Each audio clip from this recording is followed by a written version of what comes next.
오늘 본문의 말씀은 스가랴 3장인데요.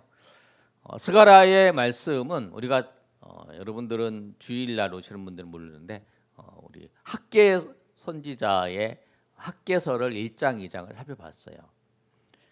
예수님 오시기 전에 학계, 스가랴, 말라기가 예수님 오시기 전에 제일 마지막 성경이에요. 말라기가 제일 마지막 성경이고 이 학계, 스가랴, 말라기 이렇게 구성되어 있는데 이 학계 스가랴는 어떤 내용이 기록되어 있냐면 이스라엘 백성들이 바벨론 포로에서 이제 고레스 왕이 바사의 고레스 왕이 바벨론을 정복하고 난 다음에 그 나라에서 포로로 끌려온 사람들을 이렇게 보내줬어요. 보내주면서 각자의 자기의 신의 신전을 지으라고 명령을 했어요. 근데 그 명령이 하나님께서 이사야 45장을 통해서 내가 고레스를 세워서 내가 너희를 회복시켜 주시겠다고 하는 그 말씀에 따라서 고레스가 그렇게 한 거죠. 그렇게 해서 이제 그들이 그 바벨론에서 이제 예루살렘으로 돌아왔습니다. 돌아와서 성전을 건축을 하게 됐어요. 제2성전을 건축을 하게 되는데 건축을 하는 과정 속에서 이 사마리아 사람들이 우리도 성전 건축하는데 같이 동참하게 해달라 그랬는데 이스라엘 사람들이 그들을 반대했어요. 왜냐하면 그들이 우상을 섬기고 있었습니다. 하나님을 섬긴다고 하면서 또 이상한 이제 모양을 통해서 섬기고 있어서 너희하고는 같이 너희가 섬기는 그 하나님이라고 하는데 너희는 아니다. 우리는 온전히 여호와 하나님만 섬긴다. 그래서 이제 우리가 섬기게 됐어요. 그래서 이제 빼놨어요. 그랬더니 그것 때문에 앙심을 품고 이 고소를 하는 거예요. 이들이 성전을 지으면서 뭐 한다고 총독한테 거기 다스리는 총독이 있었는데 총독한테 고발을 하니까 총독이 그 이야기를 듣고 헉헉 넘어갔어요. 그래서 성전 건축하지 마라. 그래가지고 성전 건축 안 한 지가 16년이 흘렀어요. 16년이 흘렀는데 하나님이 학계 선지자를 통해서 말씀을 하는 거예요. 성전을 건축하라. 그랬더니 그 말씀을 듣고 24일 만에 성전 건축을 시작을 합니다. 근데 시작을 하고 얼마 지나지 않아서 하나님의 말씀이 또 임하고 그리고 이제 성전 건축을 시작하니까 또 사마리아 사람들이 또 이들이 반란을 일으키려고 지금 건축을 하고 막 그런다라고 고소를 한 거예요. 그런데 이번에는 하나님께서 그 총독의 마음을 하나님께서 붙잡아 주셔서 어떤 마음을 갖게 했냐면 이 성전 건축하는 걸 못하게 하는 게 아니라 성전 건축을 해라. 그 대신 네가 말하는 것처럼 정말 고레스 왕이 그 성전을 건축하라고 칙령을 내렸는지 확인하기 위해서 내가 다리오 왕한테 내가 조서를 내려서 가서 이제 물어보겠다. 그래서 허가증을 받겠다. 그래서 이제 시작을 한 거예요. 근데 그 허가증을 기다리는 그 과정 속에 이제 이 스가랴에게 하나님이 하신 말씀이에요. 그러니까 이들이 얼마나 두렵겠어요. 성전 건축에 허가가 안 떨어지면 반란 일으켰다 그래서 다 죽임을 당할 수 있는 그런 과정이에요. 그런데 이 스가랴 선지자를 통해서 하나님께서 말씀을 하시고 환상을 보여줬는데 환상이 8개를 보여줬어요. 그게 2장에서부터 6장까지의 1장부터 6장까지의 내용이 그 내용이에요. 근데 오늘은 그 환상이 네 번째의 환상의 그 내용입니다. 근데 환상의 내용이 뭐냐면 이 환상의 내용은 성전 건축이 확실하다. 하나님이 이렇게 하시는 건 확실하다라고 말씀하는 거예요. 그러면서 하나님께서 이 스가랴의 선지자에게 보여준 환상이 무엇이냐면 여호수아가 대제사장이에요. 여러분이 이제 여호수아를 읽을 때 여호수아는 가나안을 정복하는 그런 지도자였잖아요. 그런데 우리가 그 이름을 지을 때 그 사람처럼 네 자녀도 그렇게 믿음이 출중한 사람이 되라라고 하면서 이름을 지어주잖아요. 그 이름이 뭐냐면 여호수아예요. 이 당시에 대제사장도 여호수아였어요. 이름이 같은 여호수아죠. 그 여호수아에게 더러운 옷을 갈아입혀주는 환상을 하나님께서 스가랴 선지자를 통해서 보여주시는 거예요. 첫 번째 어떤 모습이냐면 스가랴 선지자를 통해서 하나님이 여호수아에게 더러운 옷을 갈아입혀주는 환상을 보여주세요. 그런데 이 더러운 옷을 입혀주는 이 환상이 어디에서 일어났느냐를 보면 이 법정에서 일어나는 장면을 보여주세요. 오늘 말씀을 잘 보시면 재판하는 모습이라고 생각하시면 돼요. 재판하는데 이 재판장이 하나님이 쓰신 게 아니라 하나님이 대신 여호와의 천사를 보내셔서 이 재판을 하시는 거예요. 미리 이제 다 준비를 하고, 그리고 이제 사단은 어느 쪽에 섰냐면 오른쪽에 섰어요. 그리고 여호수아는 이 왼쪽에 섰어요. 그러면서 재판을 하는 거예요. 재판하는데 이 하나님께서 2절의 말씀을 보시면 이 사단에게 책망을 하십니다. 한번 읽어볼까요? 자, 시작. 여호와께서 사단에게 이르시되 사단아, 여호와께서 너를 책망하노라. 예루살렘을 택한 여호와께서 너를 책망하노라. 이는 불에 꺼낸 나무가 아니냐 하실 때. 그래서 사단은 어떤 존재냐면 책망을 하는 거예요. 이 사람은 죄가 있습니다. 이 사람은 정말 아무 쓸모 없습니다. 이 사람은 죄인입니다. 막 그러면서 이 사람이 죄를 막 이렇게 참소하는 거예요. 그런 모습으로 이렇게 하는 거예요. 그런데 이 사단이 여호수아에 대해서 이제 이스라엘 백성도 그렇고 여호수아에 대해서 책망을 하는데 이 참소를 하는 거죠. 참소를 하는데 그때의 여호수아가 입고 있던 옷이 어떤 옷이냐면 3절의 말씀이에요. 3절의 말씀을 보시면 여호수아가 더러운 옷을 입고 천사 앞에 서 있는지라라고 말씀해요. 이 더러운 옷은 어떤 거냐면 이 오물이 묻은 거예요. 오물이 묻어 있고 아주 더러운 거죠. 근데 이 더러운 옷을 입고 있는 여호수아, 그리고 그걸 참소하는, 그것을 고발하는 사단, 그리고 그것을 하나님께서 책망하시는 장면이 나오는 거죠. 그런데 왜 이 환상의 의미가 뭘까? 지금 성전이 건축되지 않았어요. 성전이 없어요. 그런데 대제사장은 어떤 일을 하냐면 성전에서 제사를 지내고 또 성전에서 그 모든 것을 관할하는 그 일을 하는 거예요. 그러니까 이 대제사장은 그 자기의 직무를 못하고 있는 거죠. 자기 직무를 못하고 있는 거예요. 그래서 더럽혀진 거죠. 그러니까 우리가 하나님이 나에게 맡겨주신 그 일이 있어요. 사명이 있어요. 그걸 못하면 우리는 더러운 것에 이렇게 오염되는 거예요. 우리가 하나님의 말씀대로 또 하나님이 우리에게 맡겨준 사명을 감당하는 것을 통해서 우리가 거룩한 하나님의 백성으로서 서게 되는 거죠. 우리가 예배하는 거, 우리가 전도하는 거, 우리가 섬기는 거 다 하나님께서 우리에게 주신, 다 누구에게 주신 사명이잖아요. 그런데 그 사명을 감당하지 못한다면 그 여호수아처럼 그 옷이 더럽혀지는 거죠. 하나님의 일을 하지 않으면 그만큼 그렇잖아요. 우리가 이 시간에 주일날 아니면 또 우리가 수요일날, 금요일날 보시면 우리가 하나님 앞에 예배하는 그 시간에 우리가 다른 거 한다고 다른 것부터 건전한 일을 하는 게 아니잖아요. 그만큼 우리의 마음이, 우리의 생각이 다른 걸로 더럽혀질 수 있는 거잖아요. 그러니까 오늘 이 말씀을 통해서 그걸 보여주는 거예요.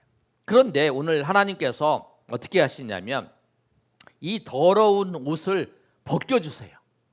하나님은 우리가 더럽다고 책망하시고 우리를 심판하시는 분이 아니시라는 거예요. 우리가 더러운 옷을 입고 있으니까, 여호수아가 더러운 옷을 입고 있으니까 하나님께서 뭐라고 말씀하시냐면 하나님께서 명령하셔서 아름다운 옷으로 입혀라, 그렇게 말씀하시는 거예요. 4절 보면 이렇게 말씀하고 있습니다. 4절 한번 읽어볼까요? 시작. 여호와께서 자기 앞에 선 자들에게 명령하사 그 더러운 옷을 벗기라 하시고 또 여호수아에게 이르시되 내가 내 죄악을 제거하여 버렸으니 내게 아름다운 옷을 입히리라 하시. 아멘. 하나님께서 어떻게 하시냐면 이 더러운 옷을 벗기셔서 아름다운 옷으로 입혀 주신다는 거예요.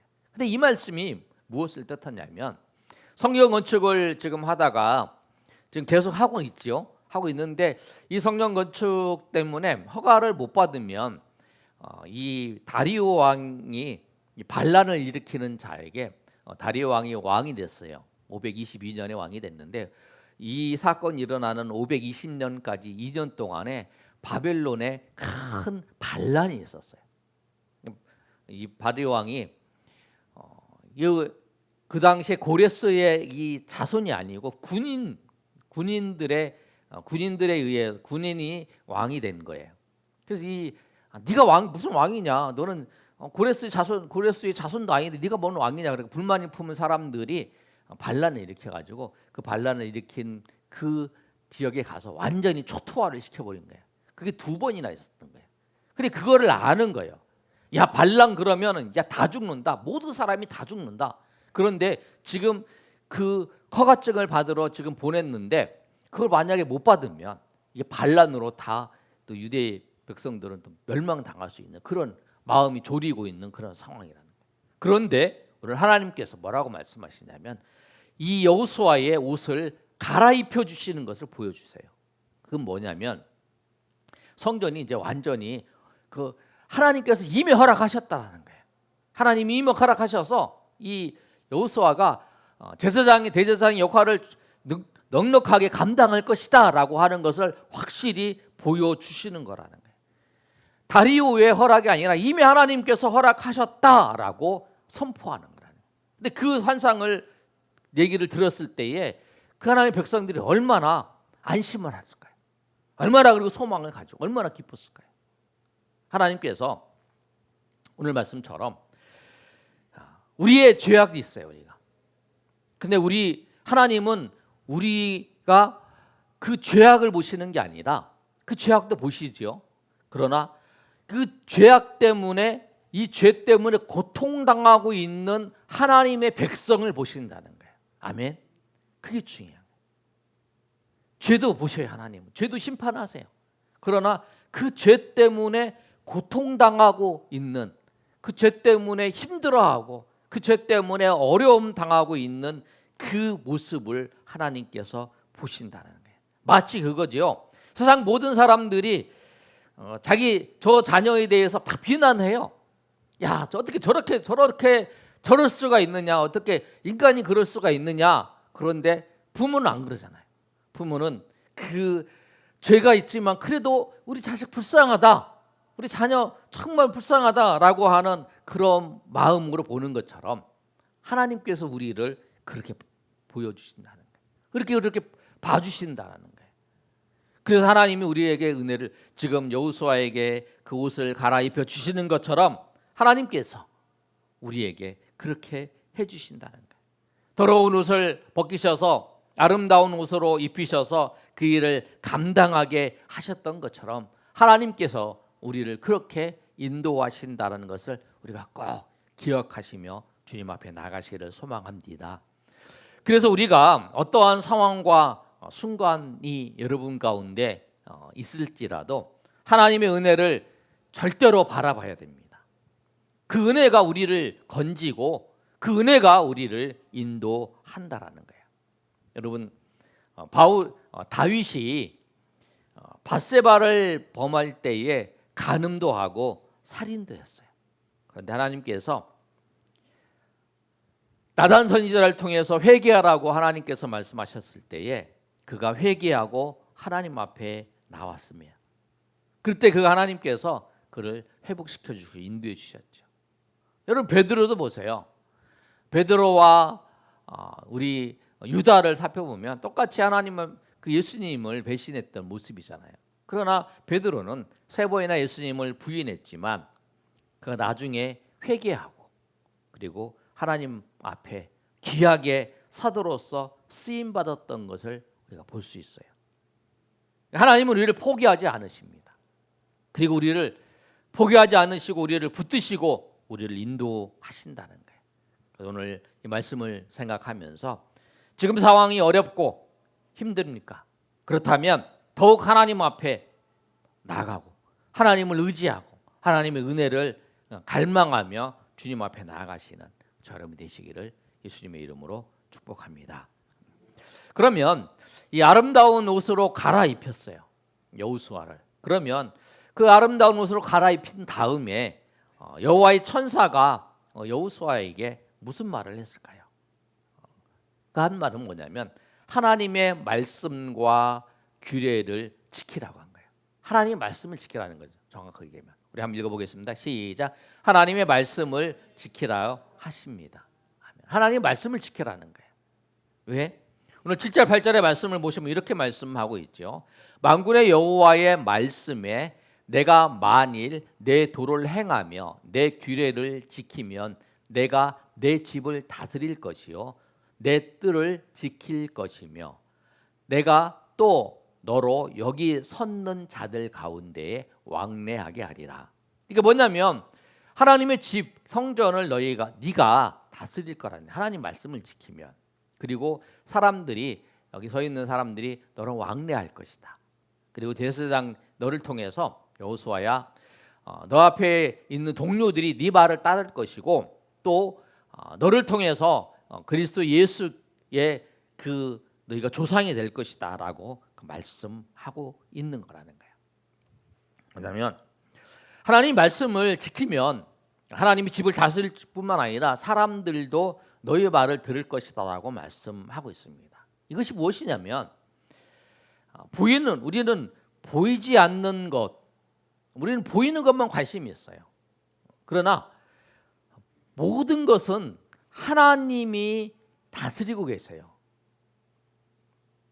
보이는 것이 중요한 게 아니라 보이지 않는 하나님께서 이 모든 것을 결정하시고 모든 것을 인도하신다라고 하는 거예요. 그렇기 때문에 우리가 하나님의 말씀을 지키며 살아야 되는 거예요. 그게 굉장히 중요하죠. 하나님의 말씀을 지키며 살 때에 그 하나님의 통치가 우리를 경험할 수 있어요.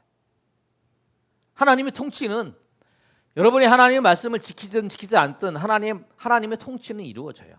하나님이 통치하고 계세요. 그러나 우리가 하나님의 통치를 알고 경험할 수 있는 것은 뭐냐면 우리가 하나님의 말씀을 지킬 때에 하나님의 그 통치하시는 것의 그 혜택을 누릴 수 있는 거예요. 우리나라 정책이 그러잖아요.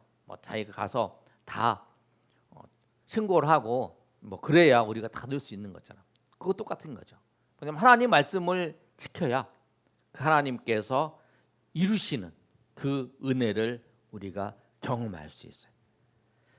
우리 삶의 현장에서 내가 하나님의 다스리고 하나님께서 인도하신다는 것을 경험하고 있는가? 하나님께서 내가 내 삶의 모든 것 하나하나를 세밀하게 통치하시고 인도하신다는 걸 내가 경험하고 있는가 한번 생각해 보시고, 만약에 내가 그렇지 않다면 그 뭐냐면 그 이유는 하나예요. 하나님이 여기에 안 계신 것이 아니라 내가 하나님의 말씀을 지키지 않고 있기 때문에. 하나님 말씀을 지키면 그 지키는 것을 통해서 하나님이 통치하시는 걸 내가 누릴 수 있고 느낄 수 있어요. 그러나 내가 하나님의 말씀을 지키지 않으면 하나님이 지금 이곳에 통치하시고 모든 것을 인도하신다라고 하는 것을 전혀 느끼지 못하는 거죠. 그러니까 하나님이 여기에 안 계시는구나. 내가 일하는 직장에 안 계시는구나. 내가 살아가는 이곳에, 내가 예배를 드리는 이곳 말고 하나님이 저기에 안 계시는구나, 이렇게 생각한다라는 거예요. 마치 그거예요. 우리가 눈을 딱 감으면 컴컴이 아무것도 안 보이잖아요. 근데 눈을 뜨면 보이잖아요. 야, 누구 있는지 보이잖아요. 눈을 감으면 안 보이잖아요. 내가 하나님의 말씀을 지키지 않는다는 건 뭐냐면 그 삶 속에서 눈을 감고 있는 거예요. 눈을 감고 있으면 아무리 안 보이죠. 내가 눈을 감고 있는데 보이겠어요? 눈을 뜨고 있으면 보이잖아요. 하나님의 말씀, 내가 그 삶의 자리에서 하나님의 말씀을 따라서 살고 있다면 하나님의 통치와 하나님의 은혜와 하나님의 인도하심을 내가 경험하게 되는 거예요. 그래서 오늘 여호수아에게도 네가 그 성전이 건축되고 그러면 하나님 말씀대로 너희가 하나님의 규례와 하나님의 말씀을 지키면 네가 이 성전을 하나님의 권능에 따라서 하나님이 주신 그 권세에 따라서 네가 다스릴 것이고 네가 그 말씀대로 행하면 네가 그 사람들도 너를 따를 것이다 라고 말씀을 하는 거예요. 그리고 그 하나님의 말씀을 따라 사는 사람들이 앞으로 나타날 메시아를 바라보면서 그 은혜를 바라보면서 오늘 무화과 나무와 그 포도나무 아래로 초청한다는 것은 뭐냐면 그 무화과 나무와 포도나무 아래에 사는 것이 가장 행복한 삶을 살 수 있다라고 말씀하는 거예요. 그래서 오늘 이 말씀처럼 우리가 하나님께서 죄인을 버리시지 아니하시고 긍휼히 여기시고 손을 내밀어 주신다는 것을 알고 오늘 주님께서 여러분에게 손을 내밀어 주실 때에 그 손을 붙잡고 한 걸음 한 걸음 주님 앞으로 나아가시고 주님의 은혜 가운데에서 날마다 달려가시는 저 여러분이 되시기를 예수님의 이름으로 축원합니다.